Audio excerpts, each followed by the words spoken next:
Professor Babones, namaste and season's greetings and compliments of the season. I know you are away on a vacation, but thank you for making the time.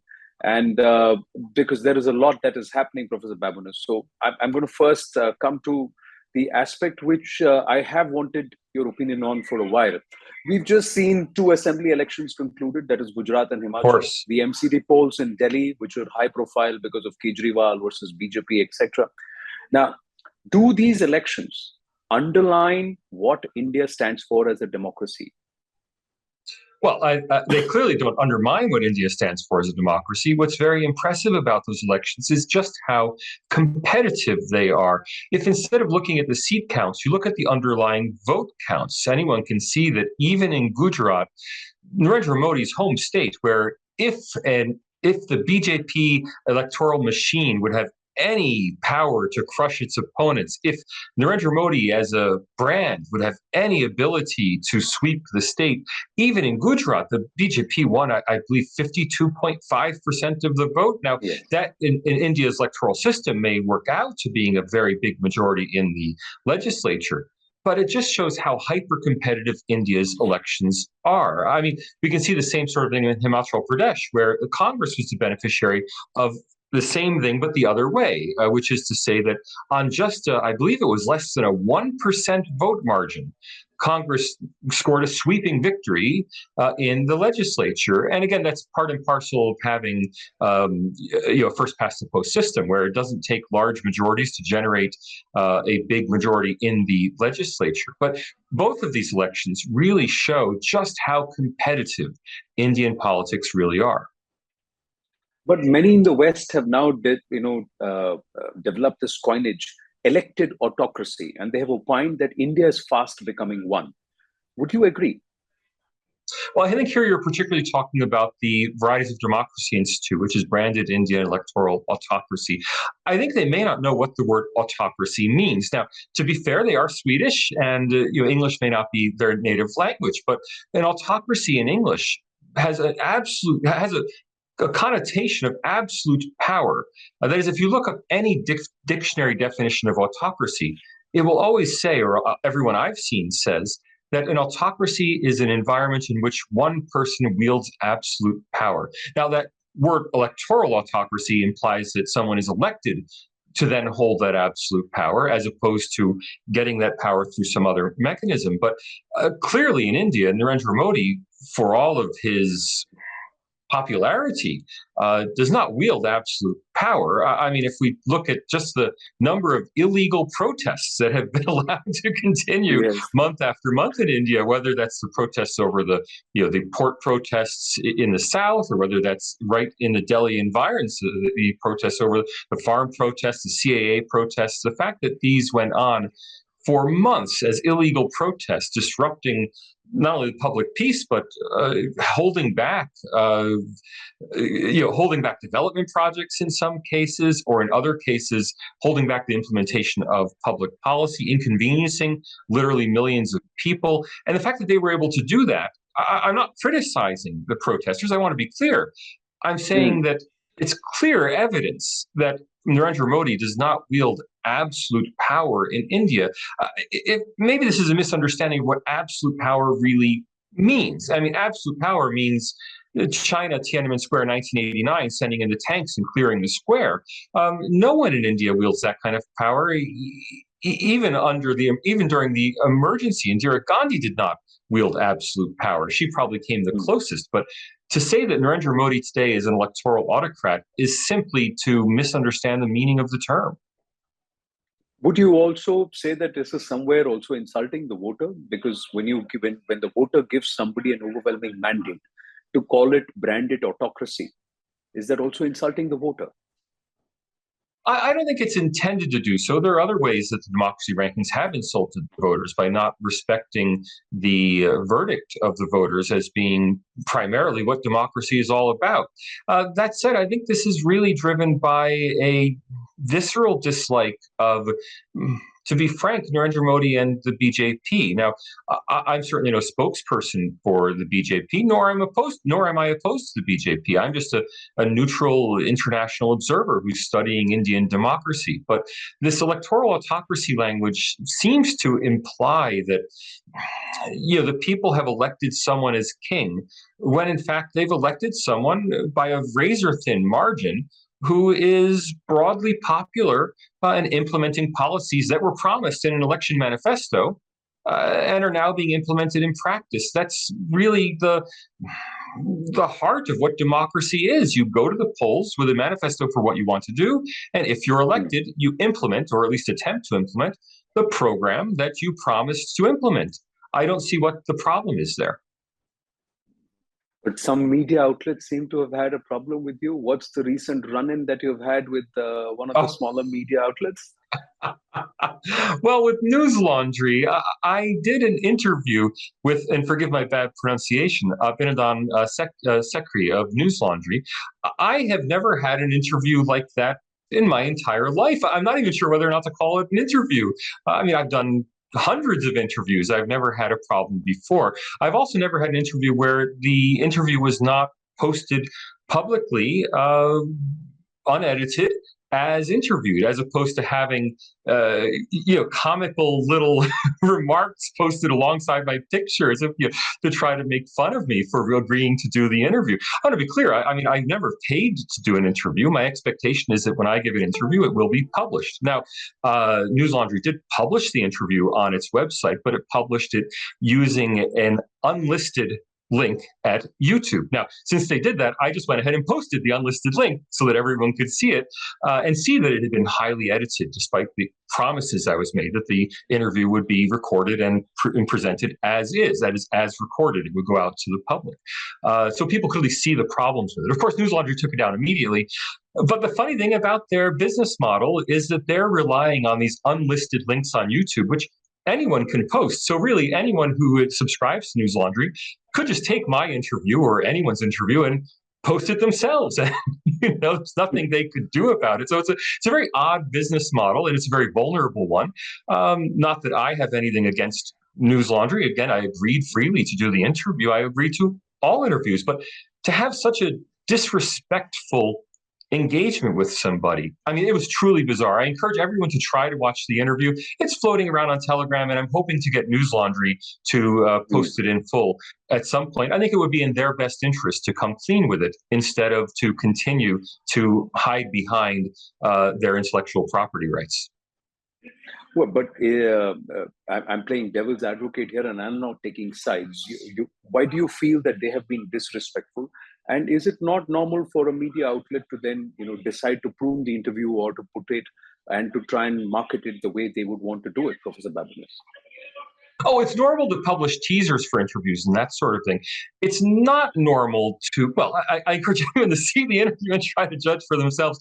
It's not normal to try to manipulate someone who gives his time to you for free, to try to manipulate that appearance to make that person look evil or to ask gotcha questions. I mean, most interviewers are upfront about the things they want to ask you. They simply want to get information from you.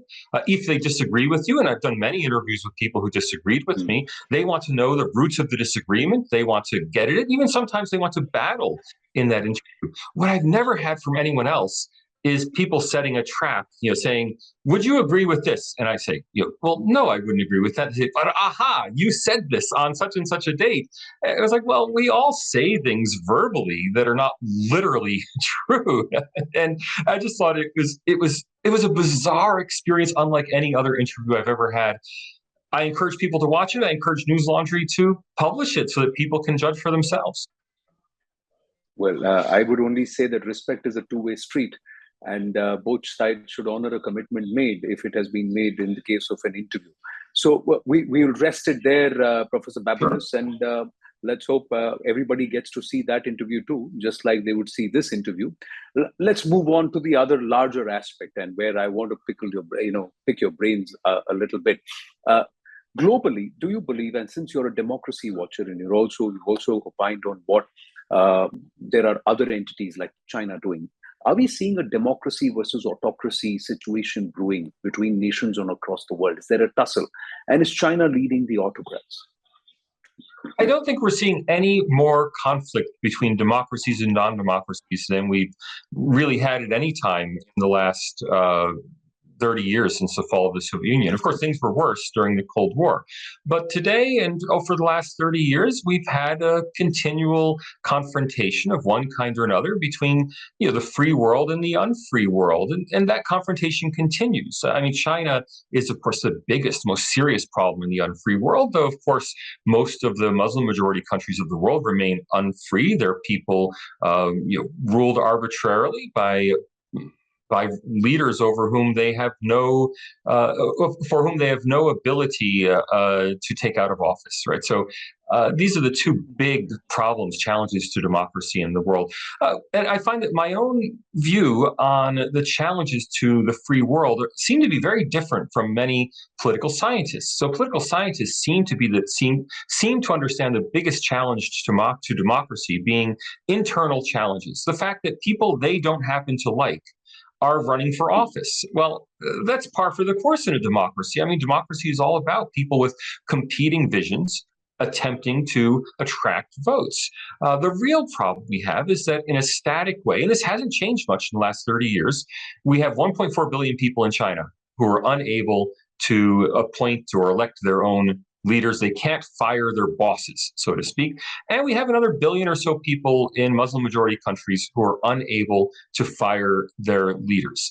And then we have random other cases. You always have the North Koreas of the world, the Sudans of the world that have democratic problems. But these are the two big centers of anti-democratic, anti-free governance in the world. And they've been with us for, well, not only 30 years, but ever since they became independent countries. This transgression, Galwan, Taiwan, and then Tawang from China, what would you put a finger on why they would do something like this? And do you believe that democracies should now start taking on China on these transgressions and this hegemonistic behavior? At a very fundamental level, we don't know why China has been so aggressive.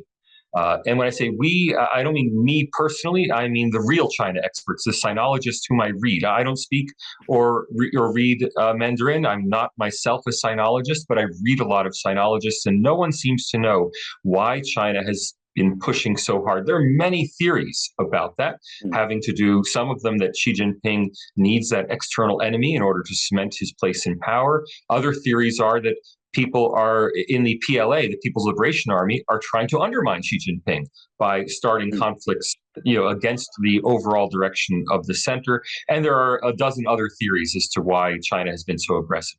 The simple fact is that China is pushing out across its entire southern and eastern frontiers.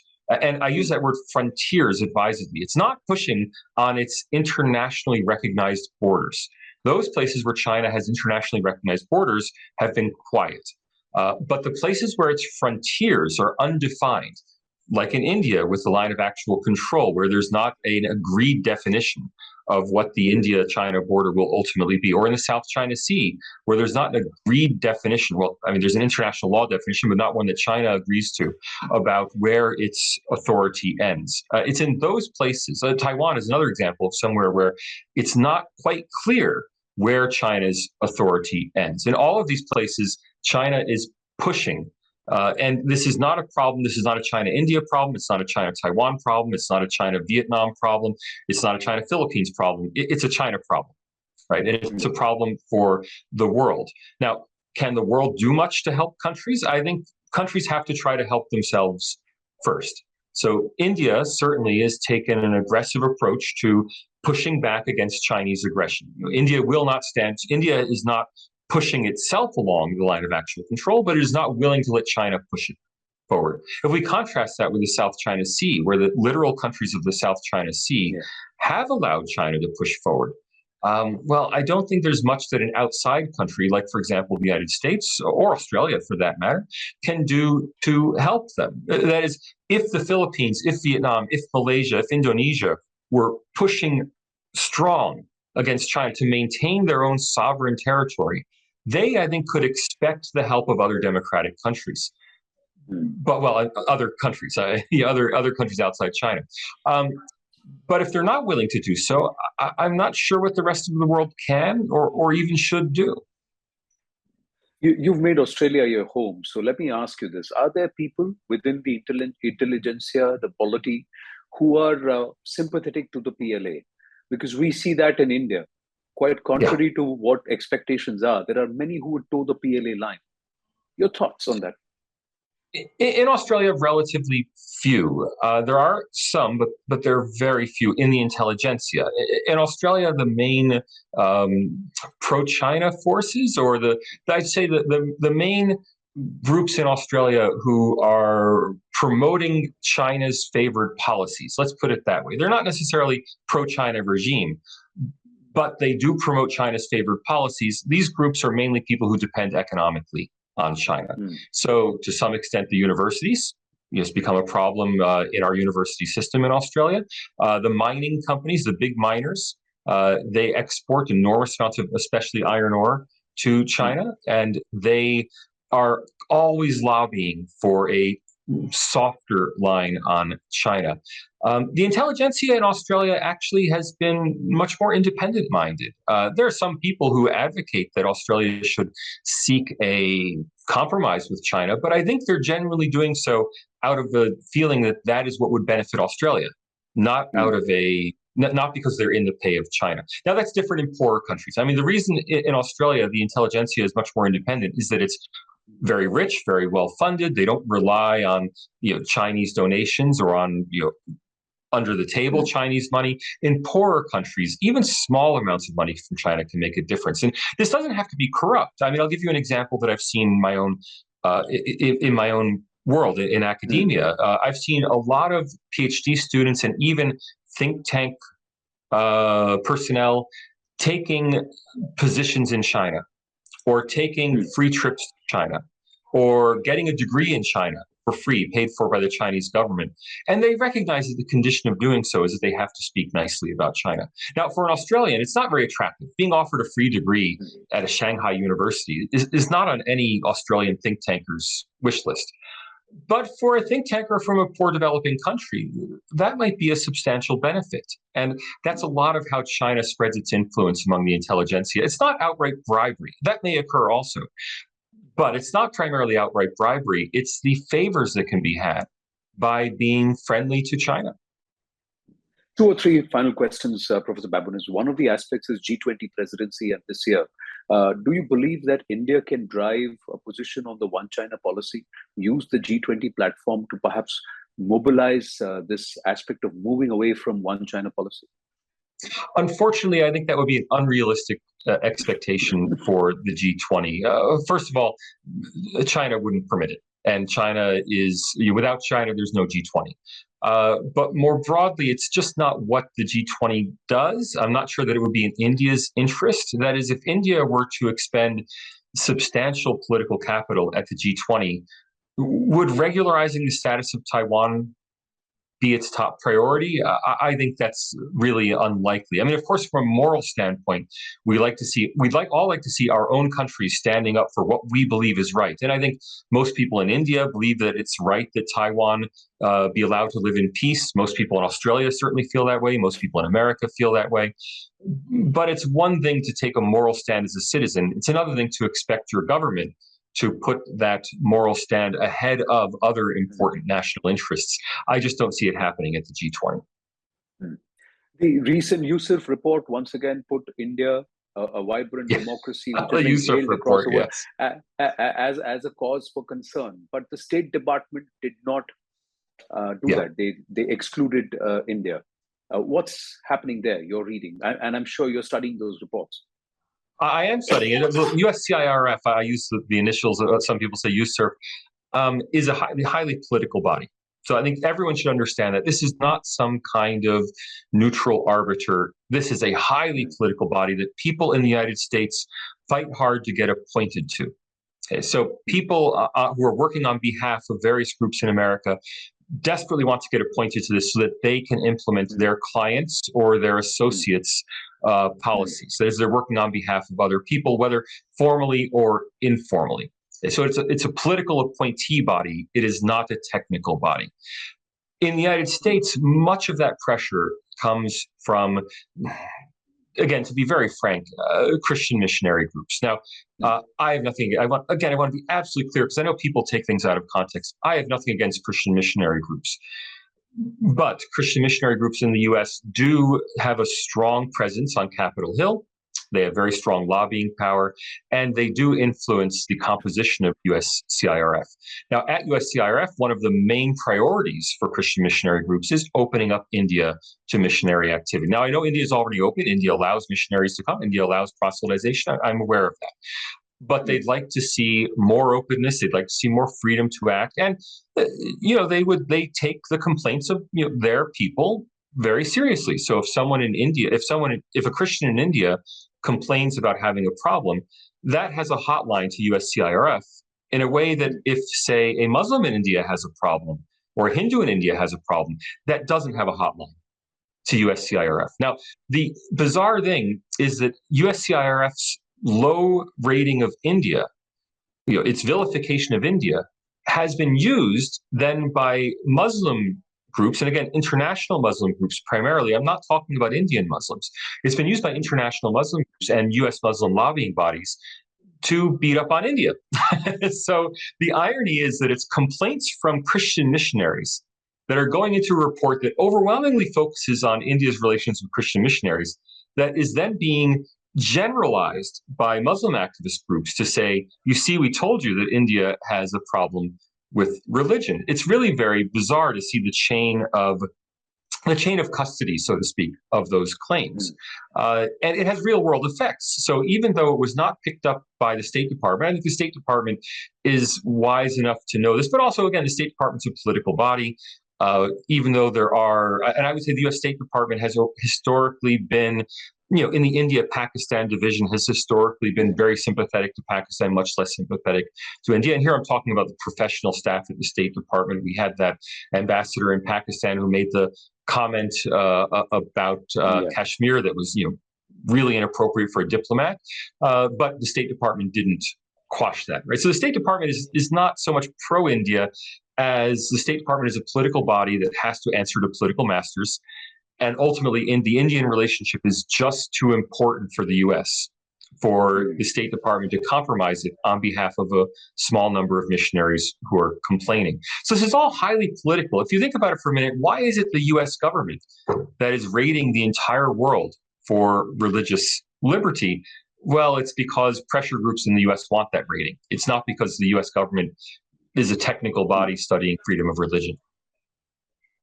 You've sussed that out beautifully and explained that out beautifully. Come 2023, are you seeing changes in the US also? You believe that the Republicans will take control of the House? You've tweeted to that effect. So since you're talking US politics and US polity, I thought I should ask this question since you're watching. And is that going to set the tone for some interesting times ahead? Well, here you give me an easy question, because Republicans have taken control of the House. I mean, not literally, they won't take office until January, but they've won control of the House of Representatives. And the big change that will make in U.S. politics is that it will open up the system for investigations. In the final 2 years of the Trump administration was investigated relentlessly. Why? Because the Democratic Party controlled the House of Representatives and they can investigate. Now, whatever you think of those investigations, the fact that there were investigations at all only happened because Democrats had control of the machinery of the House of Representatives. Well, now we have a Democratic president and the Republican Party has control of the House of Representatives and will use those mechanisms of investigation to expose any wrongdoing that may be associated with, not only with Joe Biden, but also with more broadly, the political system in the U.S. And for 2 years, we've had all quiet, not in the United States, but all quiet in Congress because the party that controlled Congress also controlled the presidency. I'm a big fan of combative politics. We should see our political representatives going to battle with each other exposing wrongdoing. The way to see what's wrong with the system is to have someone who cares deeply go in and do that investigation for us. So I'm very optimistic as an American, not because I'm a Republican or a Democrat, I'm neither, but I'm optimistic because I want to see as much information coming out of the US government as possible. And with two different parties in control of different houses of Congress, that's going to happen. Be combative, go to battle, all that is good. But with the intent to cancel somebody out, my final question, because you've seen that they attempt to discredit you, attempt to cancel out by those who call themselves liberal, call themselves secular. The latest Ajibaji with his media outlet is also somewhere trying to discredit you and perhaps caricature you out because of the thoughts that you hold. How would you see them? And do you have an opinion about this group? Well, first of all, I welcome robust debate. I don't think robust debate is a problem. I think robust debate is a wonderful thing. Now, as for cancellation attempts, I think we're all starting to learn that the best way to avoid cancellation is simply to refuse to be canceled. And I think if you refuse to be cowed, if you refuse to be, cowed is not a word I want to use in India, but it's an English expression. If you refuse to be intimidated, then you can't be intimidated. And I think News Laundry's efforts to intimidate me have really come across to neutral, sane observers as just being a bit odd. And frankly, for me, I mean, while I don't want to have gone through that experience of a bizarre interview, I mean, you really have to watch it to understand why I just keep saying it was a strange experience. It wasn't, I don't mind a combative interview, but it was a very strange interview. I don't want to have gone through that experience, but honestly, I don't think it would only affect my credibility if people thought that News Laundry was a credible news outlet. I haven't run into anyone in India who seems to think that News Laundry is a credible news outlet. Then perhaps in future you must pick and choose wisely and stay with us here at News 18. Professor Babones, thank you so much for speaking with us. Always a pleasure. Thank you so much. Thank you.